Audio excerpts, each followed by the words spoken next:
ఈరోజు మన మధ్య ఎవరైనా ఉన్నారా? ఒకవైపు ఆత్మీయుడిగా నువ్వు జీవిస్తూనే, మందిరానికి క్రమంగా వస్తూనే, ఉపవాస ప్రార్థనలో కూడా పాల్పంచుకుంటూనే మాటి మాటికి పాపం చేసే వాళ్ళు ఎవరైనా ఉన్నారా? యోహాను రాసిన మొదటి పత్రిక 5వ అధ్యాయం చివరిలో దేవుని మూలముగా పుట్టినవాడు పాపము చెయ్యడు అని ఉంది. అది ఇంగ్లీష్ బైబుల్లో ఏముందయా అంటే, దేవుని మూలముగా పుట్టినవాడు అలవాటు ప్రకారము పాపము చెయ్యడు. అలవాటు ప్రకారం అంటే, అలవాటు అంటే అర్థం ఏమిటి? ఆపలేని దాన్ని అలవాటు అంటారు. ఏదైతే హద్దు లేకుండా అదుపు లేకుండా నువ్వు చేస్తున్నావో దానికి నువ్వు అలవాటు పడిపోయావు.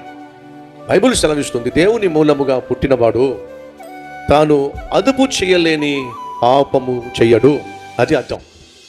ఈరోజు మీరు ఎంతమంది ధైర్యంగా చెప్పగలరు, నేను దేవుని మూలముగా జన్మించాను? ఒకవేళ నువ్వు చెప్పగలుగుతున్నట్లయితే సంతోషం. నేను దేవుని మూలముగా పుట్టిన వాడిని నువ్వు అంటున్నట్లయితే నీలో ఉండే ఒక సాధారణమైన లక్ష్యం ఏంటి తెలుసా? పాపము నీ కంట్రోల్లో ఉంటుంది.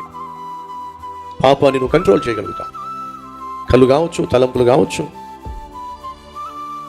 చేతలు కావచ్చు, చేష్టలు కావచ్చు, మాట తీరు కావచ్చు, కోపం కావచ్చు, ఆవేశం కావచ్చు, ప్రతిదీ కూడా నీ కంట్రోల్లో ఉంటుంది. కారణం ఏమిటయ్యా అంటే, దేవుడు మనకిచ్చిన ఆత్మ మనలో నివసిస్తున్నట్లయితే మనం ఆత్మఫలము ఫలిస్తాము. ఆత్మఫలము ఏమిటి?